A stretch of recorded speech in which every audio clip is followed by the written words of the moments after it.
le duc de Savoie. En direct des Alpes.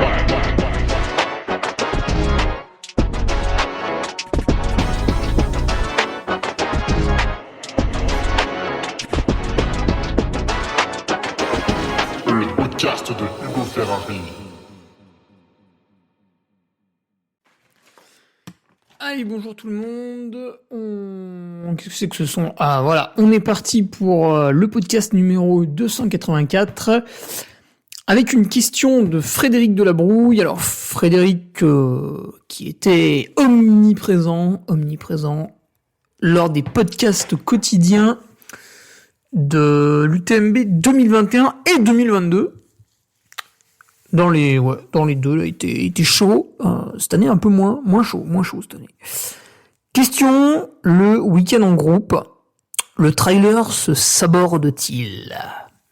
Et oui, quand vous partez faire n'importe quoi pendant 3 jours, est-ce qu'on en tire des bénéfices ou des pertes ? On va voir ça. Dans le podcast, d'abord, quelques news sur les nouveaux patriotes de la semaine, avec cette petite course des Templiers. Tiens, c'est amusant d'ailleurs, si on regarde uniquement la place, je suis 35e, et je n'avais jamais terminé si loin d'une course depuis le Lavaredo en 2018. Bon, au Lavaredo, par contre, j'avais dû coter très très bas, alors que là, je pense que je serais un tout petit peu en dessous des 800.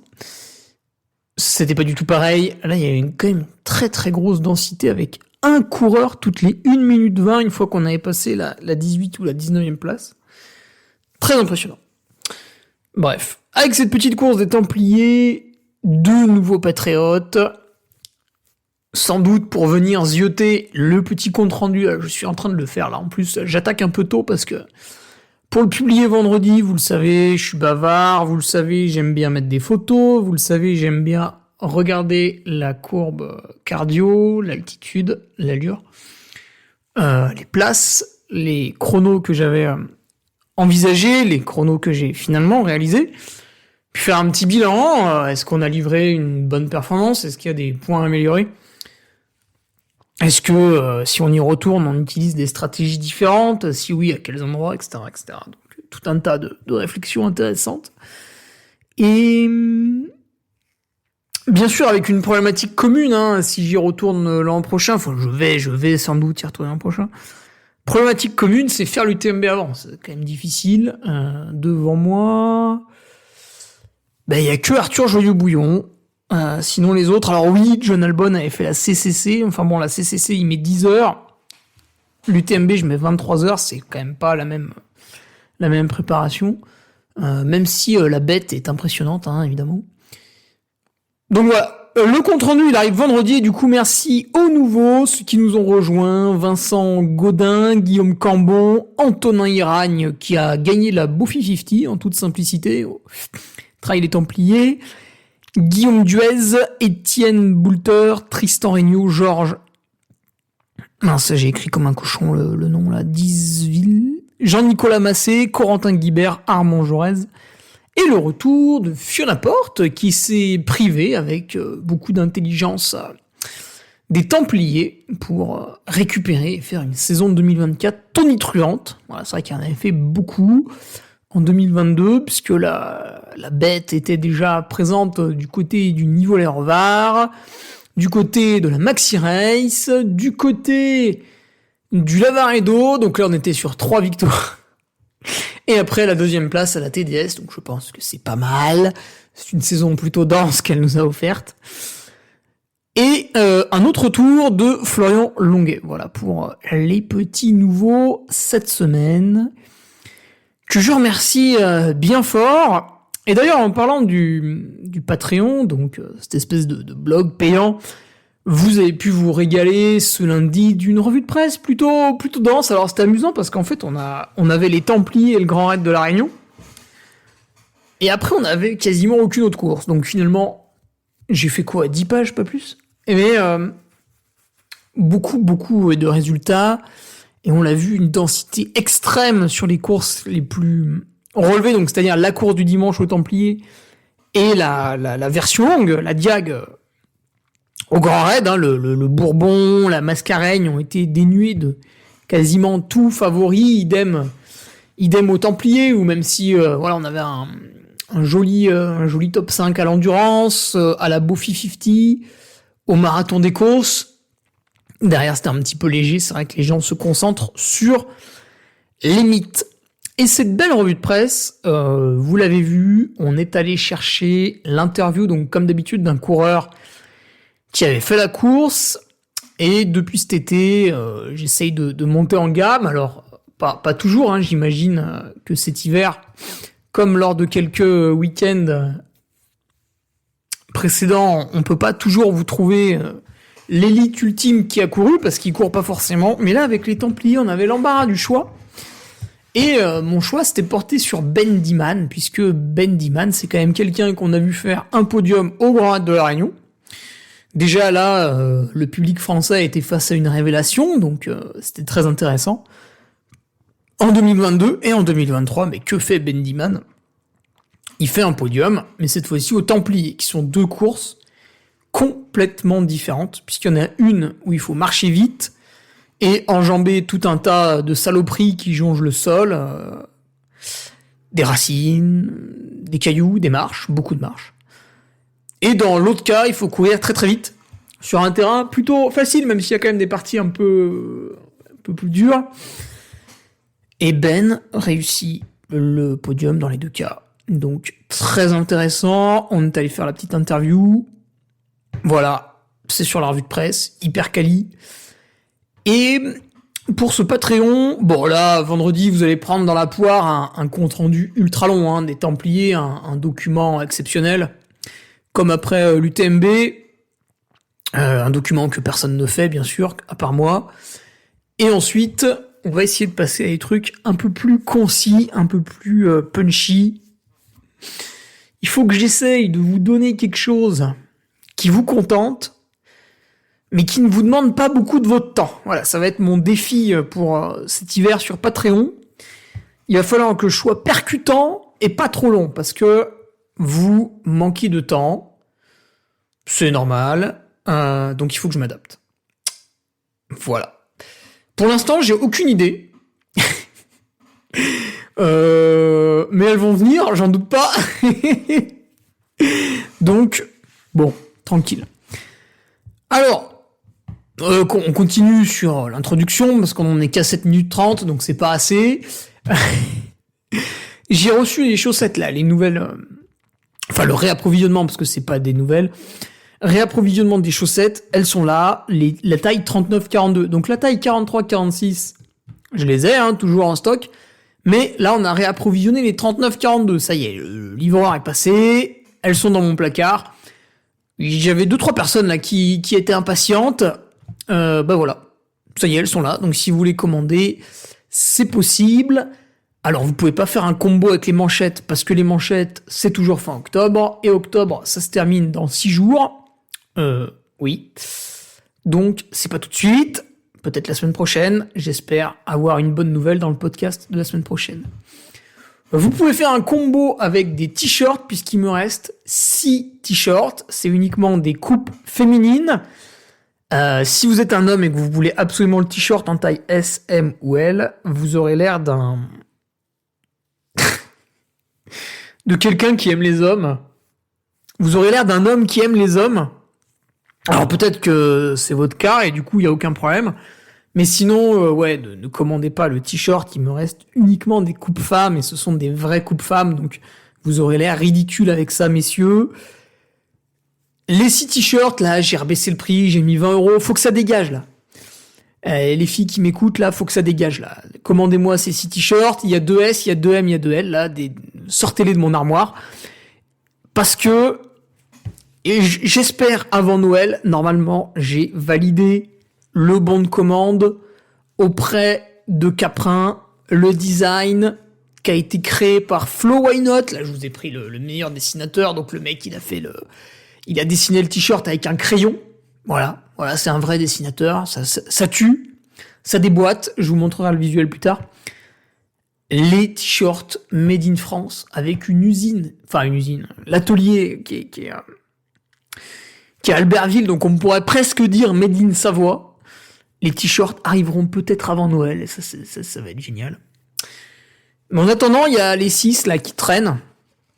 C'est du made in Europe, hein, donc ils seront à 20 €, là, j'ai fracturé le tarif. Le made in France, vous vous doutez bien que vous pourrez faire un x3, hein, bien sûr. c'est pas la même. Voilà. À vos commandes. Allez, d'un point de vue speaker, on est tranquille un petit moment, puisque ce week-end, j'en fous pas une. Le week-end prochain, pareil. Après, il y a le week-end Patreon, et après, il y aura un petit doublé, voilà, trail des grenouilles à Poisy, dans la bonne ambiance, et trail de l'Arclusa. De point de vue athlète, les Templiers, c'est derrière moi, c'est bon, ça suffit, j'ai ma dose. Stop, il n'y aura pas d'hivernal des Templiers, il n'y aura pas de Saint-Élion, il n'y aura pas de Cap Town, même si le voyage est extrêmement stimulant. Il n'y aura pas de Maxi Race Madeira, ça aussi, ça peut être sympa. Non, il n'y aura plus rien, donc je vais retourner au club, faire de la vitesse, voilà, s'entraîner un peu tout l'hiver. Et il n'y aura plus de dossards pour 2023. Mais en 2024, ils arriveront très vite, les dossards. Voilà pour cette petite introduction. On va passer maintenant à la question du jour, question un petit peu légère que nous propose notre patriote, bien sûr, de la première heure, Frédéric Delabrouille. On y va. Alors, le week-end en groupe, le trailer se saborde-t-il ? La question est intéressante puisque c'est vrai qu'on est souvent tenté de faire un week-end avec des copains, avec un club d'entraînement, avec un groupe. Voilà, donc par exemple, mon entraîneur Patrick Branger qui a créé la petite structure 2 EP, entraînement, équilibre, plaisir et performance, et qui a autour de lui 1, 2, 3, 4, 5 coachs, 5 coachs en plus que lui, donc ça fait 6 au sein de 2 EP, bon j'espère que j'ai pas dit une connerie, et en fait ils font des week-ends 2 dans l'année où on se retrouve et on s'entraîne tous ensemble. Donc peut-être que vous avez ça avec d'autres coachs en ligne, je sais pas, peut-être pour Fartlek, Christophe Malardet, Diego Alarcon, peut-être ils font ça, je sais pas. Peut-être que vous faites ça pour des week-end try, donc là c'est pas forcément entre amis parce que vous connaissez pas les autres. Là je pense à Try in France, ouais je crois que j'ai bien dit. Peut-être que vous vous rassemblez avec vos amis, ça peut être à l'occasion d'une reco UTMB, l'été par exemple, je vois que ça s'est beaucoup fait ça, fin juillet, début août. Voilà, donc tout un tas d'occasions de se rassembler plusieurs personnes pour passer un week-end d'entraînement, mais pas que, tous ensemble.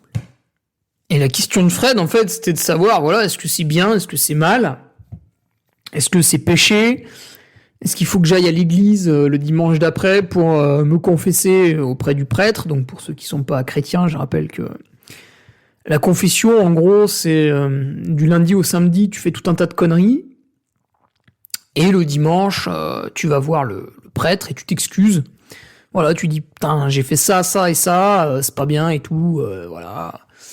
Donc le prêtre, il te donne un peu une punition, il te dit, voilà, vous allez faire 2 pater, vous allez faire 3 Ave Marie, et puis voilà, vous serez absous de vos péchés, mon fils. Hop, tu ressortais, l'ardoise était vide, et lundi matin, 8h pétantes, tu pouvais rattaquer plein fer. Alors est-ce que c'est mal, ces petits week-ends en groupe ? On va lister les inconvénients. Et oui. Alors les inconvénients, le premier, c'est le coût. Voilà, on vous répète depuis plusieurs années, l'inflation, patati, le pouvoir d'achat, machin, truc, bidule, vous êtes tous pauvres. En fait, c'est pas vrai, vous êtes riches.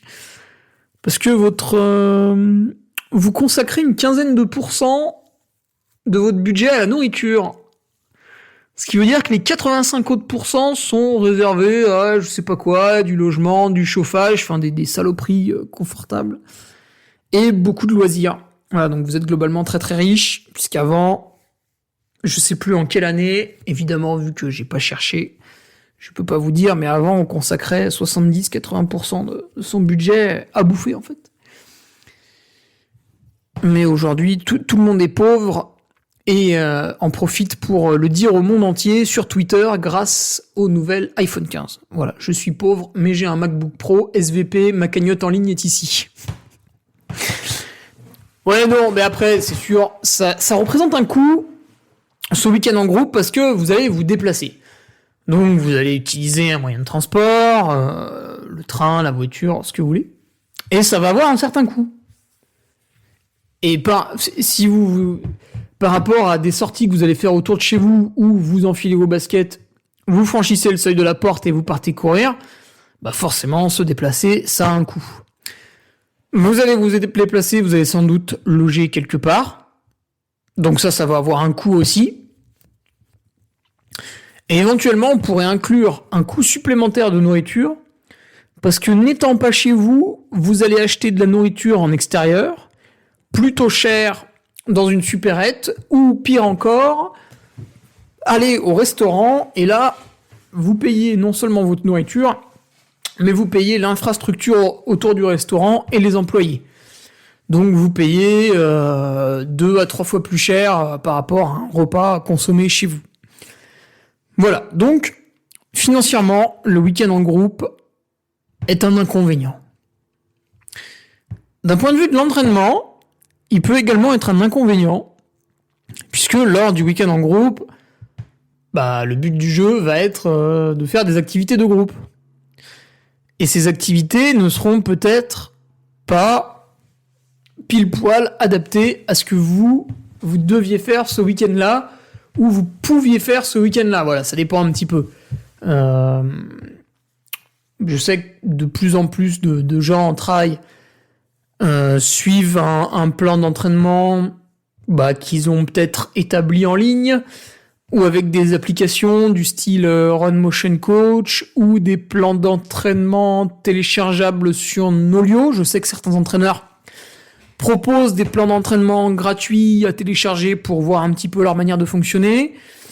Des plans d'entraînement qu'ils ont trouvés dans des magazines, ça existe encore, c'est même parfois assez sympa pour mettre un pied à l'étrier.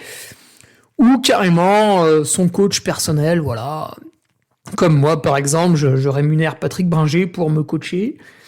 Voilà, je sais que de plus en plus de personnes font ça aussi. Ou le coach du club, si vous êtes en club FFA, par exemple. Et donc, quand vous vous pointez à votre week-end en groupe, peut-être que vous étiez dans un cycle de développement, de qualité plutôt courte, etc. Là, vous allez vous retrouver à faire un week-end long. Ou alors le groupe va aller un petit peu plus vite que ce que vous faisiez d'habitude, ou ceci, ou cela, et c'est vrai que si on a un œil purement scientifique, pointu, jusqu'au boutiste, c'est impossible qu'un week-end en groupe colle pile poil à ce que vous deviez faire sur le papier. Après, est-ce que ce que vous deviez faire sur le papier était la meilleure des choses à faire ? Ça, c'est pas sûr. Donc voilà, on va dire qu'il y a un flou artistique qui réside autour de tout ça. Mais globalement, c'est vrai que le week-end en groupe va être plutôt un espèce de magnifique fourre-tout que quelque chose de purement sensé et raisonné, encore que je vais vous donner un exemple. Et oui, puis il y a surtout le concours, le fameux concours lors du week-end en groupe. Eh ben oui, CF, mon podcast précédent ou celui d'avant, là, je sais plus. Le concours de beat. Le concours de beat. Et oui, puisque personne veut avouer qu'il est un peu plus faible que les autres et ralentir le groupe, donc on se force jusqu'au bout pour suivre les autres. Voilà, c'est ça un peu le concours de beat. Je me rappelle, en 2020, on avait fait un week-end reco des Templiers. On avait couru toutes les bosses. Là, je fais 35e des Templiers à quasiment 10 de moyenne. J'ai marché dans beaucoup de bosses quand même. Concours de beat. Wouh. Zip. Ah. Elle est là. Alors, autre point un petit peu embêtant pour les inconvénients, c'est toute la fatigue que ce week-end en groupe va générer par rapport à un week-end que vous effectuez chez vous. Parce que vous ne dormez pas dans votre lit. Donc potentiellement, vous dormez dans une chambre qui est un petit peu trop chaude par rapport à vos habitudes. Peut-être que la luminosité est trop forte par rapport à vos habitudes. Peut-être que vous dormez avec d'autres gens et qu'ils ronflent et que ça va vous gonfler et que vous aurez envie de les balancer par la fenêtre. Ne le faites pas, vous allez aller en prison, c'est une très mauvaise idée. Quoique avec la justice française, c'est pas sûr. Vous allez prendre vous allez vous coucher pas forcément à vos heures habituelles parce que on est en groupe, on discute parce que patati patata. Donc il y aura de la fatigue autour du sommeil. Peut-être que vous n'aimez pas le matelas sur lequel vous vous êtes installé, etc., etc. Les draps, la couette, patati patata. C'est pas pour rien. Alors vous allez me dire, vous qui m'écoutez, vous n'êtes pas des Jonas Vingegaard du Tour de France, mais c'est pas pour rien qu'au Tour de France, certaines équipes professionnelles, pas celles qui sont plus intelligentes que les autres, seulement celles qui ont plus de budget que les autres. Donc toutes ne font pas ça. Souvent les gens pensent que en cyclisme, une équipe pro égale une équipe pro. Bon, c'est complètement débile. Allez voir le budget de la Jumbo, allez voir le budget de la Cofidis, vous allez vite comprendre que être pro à la Cofidis, ce n'est pas être pro à la Jumbo. Et c'est pour ça que quand des grands coureurs, enfin des coureurs plutôt doués, passent d'une équipe qui a un faible budget à une équipe qui a un gros budget, les mecs, ils passent un gap. Alors vu que vous êtes tous des immenses abrutis, vous hurlez au dopage parce que vous refusez de voir l'évidence, mais l'évidence, c'est que plus il y a d'argent, plus la personne peut se professionnaliser et faire appel à des prestataires autour d'elle qui vont gérer sa performance. Typiquement, ton équipe pro, elle a un budget lamentable. Bon, bah, tu vas bouffer au flunch. Ton équipe pro, elle a un budget exceptionnel. Tu sors de la douche dans ton bus. Et il y a un cuisinier qui t'amène un repas qui non seulement est délicieux, mais en plus convient à l'effort que tu viens de faire et à celui que tu vas devoir réaliser le lendemain. Voilà, tu vois. Et ça, c'est réalisable avec de l'argent. Et pas de la volonté. Du coup, je me suis perdu. Ah oui, c'était pour vous dire qu'il y a des équipes pro en cyclisme qui amènent les matelas et les oreillers du coureur à sa chambre d'hôtel. C'est-à-dire qu'ils réservent des hôtels, mais ils utilisent pas, donc ils utilisent que les sommiers. Ils utilisent pas les matelas et les oreillers.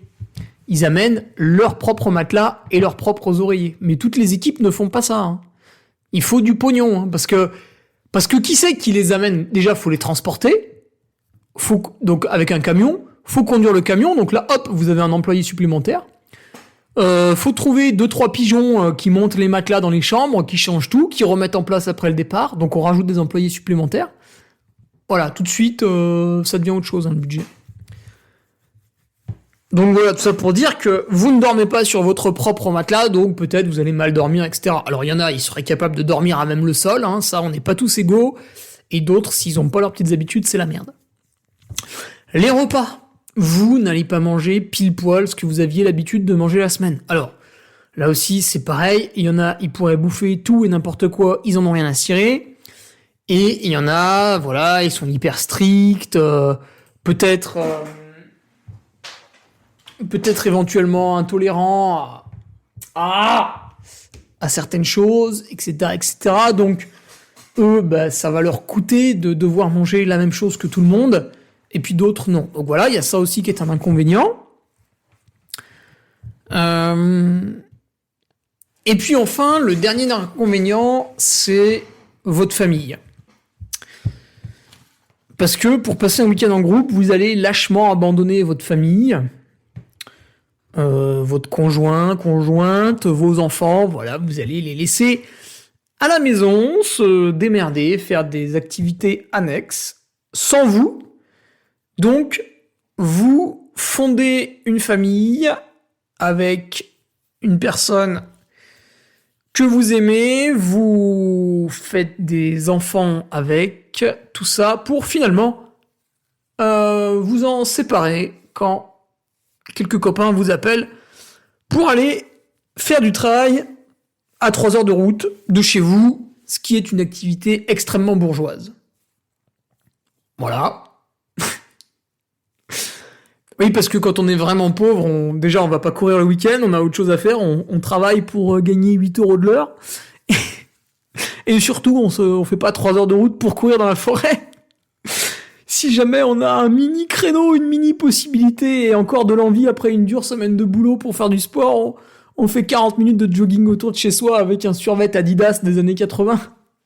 On va pas courir avec une paire de chaussures Salomon Genesis à 220 € dans les bois à 4 heures de route. Ça, c'est uniquement quand on est riche. Et qu'on a un MacBook. Voilà, c'est important. J'aime bien le MacBook. Même si j'en ai pas, peut-être suis-je frustré intérieurement.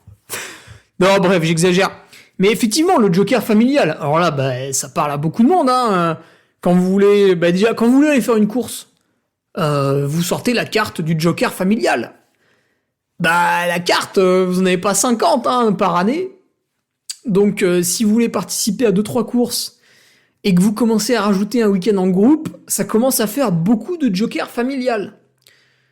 Est-ce que finalement, votre conjoint, votre conjointe ne va pas râler et vous quitter? Ou finalement s'occuper différemment en vous trompant? On sait pas. Hein. Ça arrive. Hein. Bon, ça arrive pas à tout le monde. Hein. Mais ça peut arriver. C'est d'ailleurs un grand sujet de rigolade lors des spectacles du Dossard 512 là de... Putain, c'est Johan, je me souviens plus de son nom. Mais c'est excellent. D'ailleurs, je sais pas s'il fait encore des spectacles, j'irais bien le voir, parce que les rares extraits que j'ai vus sur YouTube, c'est vraiment très très drôle. Bref. Ouais, le Joker familial. Si vous allez faire un week-end en groupe, attention, vous grillez un Joker familial. Voilà, ça c'était la liste des inconvénients. Qui sont pas... c'est pas extrême, hein. Mais voilà, c'est des choses... pour certains, ça va leur parler, pour d'autres, non. Voilà, ça dépend, bien entendu, de toutes les situations. Alors, nous allons maintenant parler de la liste des avantages à réaliser un week-end en groupe. Il y a une émulation collective. C'est excitant. On a envie de se retrouver entre passionnés. On a envie de se retrouver le temps d'un week-end dans un cadre différent du train-train quotidien. Parce que on est des êtres curieux et sociables. Alors même si la curiosité est un vilain défaut, néanmoins on est curieux et sociable. Donc ça nous fait normalement plaisir de s'échapper de notre quotidien le temps d'un week-end pour découvrir un coin de France qu'on connaît pas ou retrouver des amis qu'on voit pas tout le temps, rarement dans l'année. Voilà, il y a cette dimension sociale qui fait que ça nous excite un petit peu, l'excitation de la nouveauté, hein, de partir et de se retrouver. En plus de ça, cette émulation collective, non seulement il y a le fait de voyager ensemble, mais il y a le fait, vous êtes ensemble sur place, vous aviez prévu une belle journée de plein air, de sport plein air. Oui, parce qu'on peut s'adresser à des cyclistes, à des VTTistes, à des triathlètes, enfin ce que tu veux, quoi. Vous aviez prévu une belle journée de plein air et pas de bol, la météo est mauvaise, il pleut, il y a trop de vent, machin, truc bidule. Au lieu de rester chez vous et de poster des statuts homophobes sur Twitter, ce qui est très très mal puisque la communauté LGBT va vous tomber dessus et vous faire condamner. Alors là, pour le coup, vous allez vraiment aller en prison. Hein, si vous tuez quelqu'un, c'est pas sûr, mais si vous faites ça, si. On rigole. Mais ouais, là où vous seriez tout seul, chez vous, l'automne, il pleut, il fait pas beau, il fait froid, ça me fait chier, ma sortie longue de 3 heures, je la fais pas, et je glandouille sur l'ordi, sur le téléphone, devant la télé, ou je fais un puzzle avec mon fils, mais ça me fait chier parce que j'aime pas les puzzles. Mais je suis obligé de lui dire que j'y prends du plaisir, parce que sinon, voilà. Ben, au lieu de ça, là, vous êtes une dizaine de coureurs. Vous aviez prévu un super tour de 3-4 heures. Il pleut. Vous regardez, vous dites, bon les gars, ouais, c'est le temps de tester le matos UTMB, hein, la veste de pluie, là, 10 000 Chamberlain, là, et mes couilles sur ton front, là, allez hop hop hop, c'est parti, hein. Allez vas-y, moi je mets pas de pantalon, je fais une tapette, ouais, t'inquiète, ouais, puis vas-y, je prends pas d'eau parce que je suis un bonhomme, et allez, c'est parti, émulation collective, et tout le monde en short dehors, et on va courir sous la pluie, quoi. Voilà, ça, c'est le point positif, c'est que finalement, le fait d'être tous ensemble, parachutés à un même endroit, avec une passion commune, fait que vous allez réaliser ce que vous aviez prévu. Et toute une foule de colibets vont s'abattre sur les brebis galeuses qui auront refusé de le faire. Deuxième avantage, qu'est-ce que j'ai fait ? Ah oui, c'est le changement de décor. Donc c'est un peu comme le premier avantage, ça vous excite et mentalement ça vous fait du bien parce qu'il y a une rupture avec les habitudes qu'on a chez soi le reste du temps. Bref, on va peut-être pas trop développer ça vu que c'est un peu similaire. Le dépassement de soi. Ah, là on arrive à un point intéressant. Donc je vous ai parlé de l'émulation collective qui vous poussait à faire du sport tous ensemble malgré n'importe quelle méthode, etc. Le dépassement de soi, ça va être l'effet inverse de la pratique aléatoire et du concours de bits qui peuvent être néfastes. Mais le concours de bits peut être positif. Et oui, ça dépend. Parce que peut-être que vous êtes quelqu'un qui, à l'entraînement, en solitaire, le reste du temps, avait tendance un petit peu à vous caresser, à vous passer de la pommade, à systématiquement refuser les intensités et les efforts difficiles, ou alors vous les faites, mais en fait vous vous tapez pas trop dedans, et on retourne à ce que je disais au début, vous vous caressez, bien que sur Strava, vous nous parlez d'une séance de 6 fois 1000 mètres, une séance de 8 fois 3 minutes seuil en côte, mais en fait, vu que vous êtes sur la fourchette basse, vous avez rien branlé pendant vos intensités, et donc, je le répète une troisième fois, vous êtes caressé. Vous êtes un caresseur. Là, vous avez le groupe qui est autour de vous et il y a du dépassement de soi. Je vais donner un exemple. Aujourd'hui, j'ai plus trop l'occasion de faire les week-ends 2EP, donc avec mon coach, les autres coachs et d'autres coureurs qui sont coachés par ces gens-là. On se rassemblait, on était 30-40. Aujourd'hui, ils se rassemblent, mais sans moi, parce que je travaille beaucoup les week-ends. Donc, c'est rare que j'ai l'occasion d'y aller. Mais en 2016, on avait fait un rassemblement à Nantes.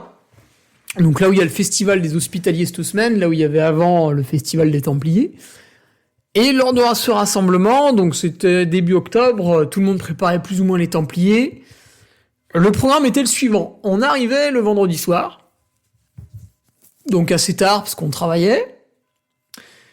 Et le samedi matin, on partait faire une rando course. Ça, c'était en 2016. On avait fait 3-4 heures de rando course. En gros, on est parti à 8h, on est revenu à midi. Même avant midi, à 11h30. Ouais, on avait dû partir à 7h30, revenir à 11h30. Et là, vous avez fait 4 heures de rando course, bon, avec les pauses, peut-être 3h15, 3h30, une vingtaine de kilomètres et 900 mètres de dénivelé. Une sortie relativement facile et très agréable, en groupe. Et c'est 11h30, là tu te dis, bon, je vais prendre une petite douche et on va manger à midi, pépère. Et là, le coach te regarde, il fait, toi et toi, allez chercher une gourde, enfin, allez remplir vos gourdes, et on part faire 10 fois 1000. Ah. Un exercice donc de seuil, 10 fois 1000 mètres, juste après une rando course. Quand tu savais pas ce qui t'attendait, ça surprend. Bon, vu que les autres le font, tu le fais. Mais évidemment, tu en as autant envie que de te faire enculer par 4 personnes. Mais tu le fais. Les 10 fois 1000. Et ensuite tu vas manger, faut pas exagérer. Après, il y a un petit temps calme après le repas, pareil. Et le coach annonce qu'on part sur une bonne heure de PPG dans l'après-midi. Ok. royal, pas trop dur. Et puis finalement, la PPG, une fois qu'on a fait quelques gammes, quelques abdos, etc., ça part sur des sauts de grenouille, ça part sur des fentes sautées, et en fait, le bordel dure 1h30. Et c'est hyper dur. Là, tu t'es donné et tout, et ça part faire un footing de 5-10 minutes, et se murmure pendant le footing qu'en fait, il nous attend un exercice de 30 fois 30-30 en côte.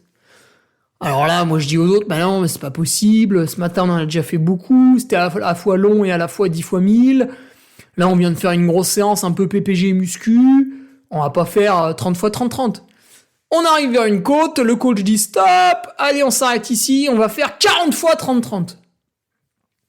Donc là tu te dis, mais le mec est fou. Et en fait, on va pas en faire 40 fois, on va en faire 43 fois, parce que les 3 premiers, on devait les faire en prenant un cône pour déposer le cône là où on pensait aller pendant 40 fois. Je te fais pas un schéma, quand il y a 30 bonhommes qui partent côte à côte pour faire 30 secondes en côte, les 30 secondes, elles sont faites à 100% de sa FC max. Enfin non, parce que sur 30 secondes, ça n'a pas le temps de monter, mais...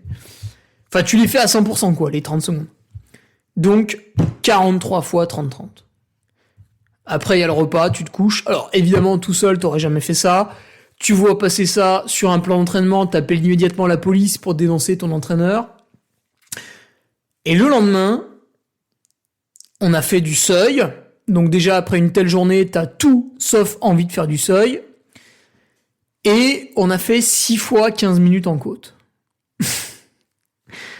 Donc évidemment, ton cœur ne monte plus au seuil parce qu'il est cuit, et toi aussi, tu montes comme tu peux avec les oreilles. Voilà, donc c'est...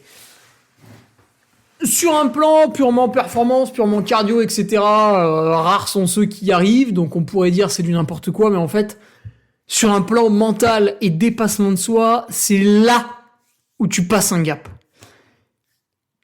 Évidemment, c'est très dur, hein, donc derrière, il faut prendre le temps de récupérer, de l'assimiler. Et puis on fait pas faire ça à un débutant non plus, ou alors on adapte un peu. Mais c'est là où tu passes des caps en fait. Et c'est là où parfois beaucoup d'entraîneurs échouent, c'est-à-dire qu'ils entraînent des mecs à l'année, mais à aucun moment ils vont les confronter à des situations difficiles. Parce que en fait, tu martyrises un peu ton athlète, ça va le gonfler, et il va plus vouloir t'embaucher après. Il faut que tu caresses ton athlète dans le sens du poil pour que ton athlète continue à te payer tous les mois, tu vois. Patrick Bringer, c'est un peu différent, il t'envoie des énormes punchlines toute l'année. Moi, il me répétait, pendant cette journée, il me répétait que j'avais à peine le niveau du top 200 des Templiers. Bon, au final, j'avais fini 20ème en 2016. Mais voilà, il te fait passer des caps, tu vois. Tu sais, il te prend, il te jette contre le mur, et en fait, si tu t'es pas cassé le coude et la jambe, bah c'est bon, tu vas devenir plus fort. Alors évidemment, on fait pas des week-ends comme ça tous les week-ends, et on en faisait 2 par an, on en faisait pas 50. Voilà, donc ça c'est l'aspect dépassement de soi. Tu peux bénéficier de cet aspect-là.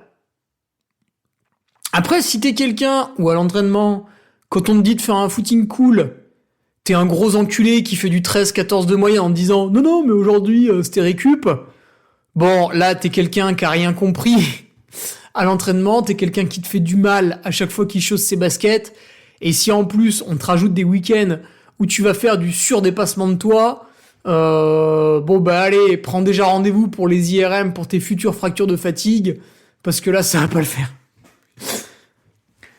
Alors, dernier avantage, c'est les rencontres. Alors, pas les rencontres hommes-femmes pour ensuite faire des simulations d'enfants, mais des rencontres amicales. Enfin, quoique, on va rien interdire, hein. Des rencontres amicales. Et là, je vais citer un autre exemple. C'est le Week-end Patriote, qu'on fait depuis 2 ans. Alors, surtout l'an passé, c'était vraiment sympa. On était 20 du côté de Malaucène. Cette année, nous serons 30 du côté de Buis-les-Baronnies. Donc, on espère avoir encore du soleil mi-novembre. Et en fait, se rassemblent, tu vois, le week-end Patreon, c'est des gens qui n'échangent pas forcément, qui sont simplement abonnés à mon Patreon. Certains utilisent le forum, parfois sous un pseudo, et donc il y en a plusieurs qui échangent entre eux. Parce que le but du forum, c'est de parler des courses, des week-ends, d'entraînement, de matos, etc. Et en fait, c'est le moment où moi, je me mets en retrait. Finalement, j'ai plus grand-chose à vous apporter. Et le pratiquant discute avec le pratiquant, les deux personnes sachant qu'elles convergent vers la même direction, c'est-à-dire progresser dans leur pratique avec des niveaux différents, mais une envie similaire. Bref. Et ces gens-là ne se connaissent pas forcément, ne se sont pas forcément vus, ils savent peut-être pas à quoi l'autre ressemble, et finalement, il y en a une trentaine qui vont se rencontrer au week-end Patreon. Alors maintenant, il y en a qui se connaissent, mais il y aura quand même, je crois, une dizaine de nouveaux qui n'ont jamais vu le reste du groupe, et on peut appeler ça les ultras, on va dire. Et derrière, ces rencontres vont permettre un meilleur dialogue à l'année, un échange sur les courses futures. Ce qui se fait de plus en plus, c'est réserver des logements en groupe. Là, par exemple, je viens d'être tiré au sort pour le Lavaredo Ultra Trail. Alors, oui, je dois subir le tirage au sort parce que pour se faire inviter sur la course, tout frais payé, dossard plus le tirage au sort Balek, il faut avoir un index UTMB supérieur à 800 sur la distance 100 miles. Et moi, sur la distance 100 miles, je crois que j'ai 197. Donc, je n'ai pas pu prétendre à ces privilèges. Alors, j'ai un index UTMB moyen de 809 et sur 100 miles, j'ai 794. Donc, summum de l'enculade, sur 100K, j'ai 798. Putain, c'est horrible. Donc ouais, du coup, j'ai fait le tirage au sort du Lavaredo. J'ai été pris, heureusement, là, sinon j'aurais quand même contacté l'organisateur en me disant, putain, vas-y, s'il te plaît, je vise un top 15 sur ta course, mets-moi un dossard, enfoiré. Je le paye en plus, là, 204 euros. 204 euros pour faire 120 bornes, c'est du respect, ça. En plus, il n'y a pas de live. Mettez un live cette année. Un live vidéo! Ouais, du coup, voilà, je suis inscrit au Lavaredo, d'autres patriotes aussi. On a ouvert un sujet sur le forum. Putain, il faut que je me le note, ça. Il faut que je vous partage, là, sur le forum. J'ai trouvé un super truc. Forum Lavaredo. Un logement, là, pour 6-8 personnes, 1300 balles la semaine. Ah oui, après, il faut qu'on définisse combien de jours on y va. C'est vrai que les gens travaillent. Bref. Et en fait, en rencontrant d'autres personnes sur des week-ends en groupe, vous allez échanger autour d'une passion commune. Donc ça, c'est ce qu'on répète pour dire que c'est sympa. Mais surtout, vous allez pouvoir faire des plans prévisionnels pour le futur. Ça peut être des inscriptions en groupe à l'UTMB, aux 90 km du Mont Blanc, réserver des logements en groupe, etc. pour toujours avoir des tarifs géniaux. Donc là, par exemple, pour les championnats de France à Buis-les-Baronnies, j'ai réservé un logement sur Airbnb du vendredi au dimanche, donc 2 nuits. C'est un superbe appartement, il y a 3 chambres, il y a un petit peu de terrain avec une piscine. Et pour les 2 nuits, donc j'ai encore 2 places dispo sur des lits superposés, c'est 75 € par personne pour les 2 nuits. Voilà, donc ça permet, plus vous prenez un truc groupé, plus vous avez des tarifs exceptionnels. Et ça, en fait, c'est uniquement possible grâce à des rencontres. Parce qu'à un moment donné, si vous sortez pas de chez vous et que vous vous entraînez uniquement autour de chez vous, vous rencontrez à la limite votre voisin, mais pas sûr qu'il fasse du sport, pas sûr qu'il fasse le même sport que vous, et c'est tout. Donc voilà, je vous ai cité 4 inconvénients, je vous ai cité 4 avantages. Donc quelle est la conclusion de tout ça ? La conclusion de tout ça, c'est que finalement, un week-end en groupe, vu que l'homme est un animal social, c'est toujours une bonne idée. Maintenant, il faut que ça reste exceptionnel. Vous n'allez pas faire des week-ends en groupe tous les week-ends. Sinon, je pense que votre couple va exploser. Et si vous cherchez à vous mettre en couple, vous n'allez pas y arriver. Bref. Le week-end en groupe, ouais, c'est bien, c'est sympa, mais en fait, c'est comme manger une glace, ça s'utilise avec parcimonie. Vous pouvez en faire quelques-uns dans l'année, mais pas 50 000. Ça se prévoit à l'avance aussi. Parce que pour passer un bon week-end, ça s'anticipe un minimum. Le choix de la date, le choix du lieu, le choix du logement, voilà, suffisamment confortable, mais pas trop pour pas que ça coûte une couille. Et puis il faut garder cette rareté de la découverte quand même, parce que si tous les week-ends vous partez, bon, au bout d'un moment... Alors que si 2 fois dans l'année, alors une année vous allez aller découvrir l'Ardèche, une année vous allez aller sur les Causses, une année dans le sud, sur ces massifs caillouteux, là, le Garlaban, la Sainte-Baume, la Sainte-Victoire, là, ça c'est horrible, il y a plein de cailloux partout. Pour ceux qui ont de la thune, vous allez faire des week-ends en groupe en Corse, vous allez partir dans les Pyrénées, dans les Vosges, dans le Massif central, dans les Alpes, il y a plein de coins, plein de vallées différentes. Si vous voulez vous pendre, vous allez aller à Poitiers, là vous pourrez vous suicider en groupe, ce sera une expérience extrêmement enrichissante. Désolé pour ceux qui habitent à Poitiers. C'est autant horrible que d'habiter à Tours ou à Orléans. Ça, il faut fuir quand vous êtes là-bas. Message de Gandalf. Fuyez, pauvre fou. Je le sais, j'ai passé une fois une semaine à Nevers.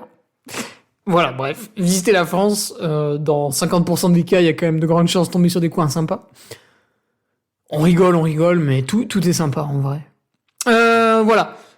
Le week-end groupe, beaucoup d'avantages, mais attention, il y a des inconvénients, donc c'est pour ça qu'il faut faire ça intelligemment. Allez, je vous laisse là-dessus. Je retourne à la rédaction de mon superbe compte-rendu des Templiers. Donc là, on va s'adresser aux amoureux des chiffres, des comparaisons, etc. Peut-être que la semaine prochaine, je vous ferai un compte-rendu vidéo où on fera des blagues de beauf, où on aura des propos insultants envers plusieurs communautés, avec des quolibets particulièrement féroces. Voilà, peut-être je vous remettrai ça pour les Templiers. Pour l'UTMB, je l'ai mis sur TikTok, ça vous a pas trop excité. Quoique, alors attendez, combien il y a eu de vues ? Parce que si on cumule tout, j'ai dû mettre 12 épisodes, je crois. Donc j'ouvre à l'application satanique que n'importe quel dictateur écologique devrait supprimer. Donc voilà, ça ne manque pas. Je tombe sur une vidéo. Ouais, ok. Profil. Oh, sale bête. Audrey Tatou. Putain, mais ça m'intéresse pas, Audrey Tatou. Ah non, c'est pas fini, les CR UTMB. Voilà, et il y a à peu près 1500 vues par épisode, 2300 si on part du premier, 10 trucs, 23 000 vues. Ouais, ça marche quand même un peu mieux que sur YouTube. Voilà. Et la vidéo où je dépasse Courtenay, 58 000 vues, c'est magnifique. Bon, je sais pas à quoi ça sert ce nombre de vues, pareil sur YouTube. Merde, le téléphone. Il y en a beaucoup... Allez, le podcast va durer. Il y en a beaucoup qui se tripotent sur les likes, les vues, les commentaires 5 étoiles. Je comprends pas quelle est la finalité du truc. Est-ce que je vous ai déjà demandé une seule fois de me mettre un commentaire 5 étoiles ? Je vois pas ce que ça apporte. Des sponsors qui donnent de l'argent ? Je crois pas. En fait, ça flatte l'ego du créateur, peut-être. Moi, je m'en fous, si tu veux, j'ai plusieurs centaines d'abonnés à un blog payant, donc en fait, c'est bon, mon ego n'a pas besoin d'être flatté, puisque seul mon compte bancaire compte. Donc, vous suppliez à chaque début de podcast, en vous tirant par la manche pour venir mettre un commentaire, un j'aime ou un truc 5 étoiles là, sur des applications toutes plus horribles les unes que les autres. J'ai la flemme. J'en vois pas la finalité. Voilà. Tout ça pour dire que je ferai peut-être un CR vidéo des Templiers en vous mettant un lien vidéo. Donc j'arrive à le faire directement sur Patreon maintenant. Donc je n'ai plus besoin de cette plateforme horrible qu'est YouTube, puisque je rappelle à ceux qui ne le savent pas, YouTube censure les contenus, YouTube démonétise des chaînes au hasard. Voilà, donc derrière YouTube, c'est une ribambelle d'enculés. Je refuse de leur faire plus de promotion que ce que j'en ai fait par le passé. Et donc maintenant, je peux mettre des vidéos directement sur Patreon. En fait, vous cliquez simplement sur Play. Comme ça, il n'y a plus de plateforme YouTube. Eh ouais, mes petits communistes, je vous ai niqué. Allez, je vous laisse là-dessus. Rendez-vous vendredi pour le CR des Templiers, lundi pour la revue de presse, toujours sur le Patreon. Pensez bien, ce week-end il pleut, pensez bien à aller sur le forum, créer du lien social entre vous, chers patriotes, puisque vous vous reconnaissez sur les courses grâce au patch, grâce aux chaussettes. Peut-être certains ils ont le t-shirt, mais le t-shirt Made in France arrive. Le design est absolument exceptionnel puisqu'on a designé l'intégralité du t-shirt. Ce n'est pas un flocage. Le t-shirt est intégralement dessiné du cou au bas, les manches, etc. Il y a des écussons, il y a des blasons, il y a une énorme punchline dans le dos. Voilà, ça va être magnifique, bien entendu aux couleurs de la Savoie. Voilà, j'ai hâte de vous partager les visuels. Je les ai, mais on va patienter encore un peu. Ça arrive. Allez, je raccroche parce que sinon on va jamais y arriver. Et pour celles et ceux qui n'ont pas encore franchi le pas du Patreon, on se retrouve la semaine prochaine pour l'épisode 285. Envoyez-moi vos questions par mail. Salut. Tu viens d'écouter le podcast du Duc de Savoie. Si tu souhaites approfondir avec de pertinents articles d'éminents spécialistes, rejoins le Patreon. Tu feras ainsi partie en tant que fidèle patriote de la très prestigieuse Duke Army. Si l'humour est ton leitmotiv et que tu n'as peur de rien, viens sur l'Instagram. Si tu veux espionner le Duc, car tu es vil et sournois, son Strava est également à ta disposition. Enfin, si tu es vieux, presque sénile et ou débute dans les réseaux sociaux, contente-toi de suivre sa divine page Facebook. Les liens sont dans la description. Que Dieu te garde et à la semaine prochaine.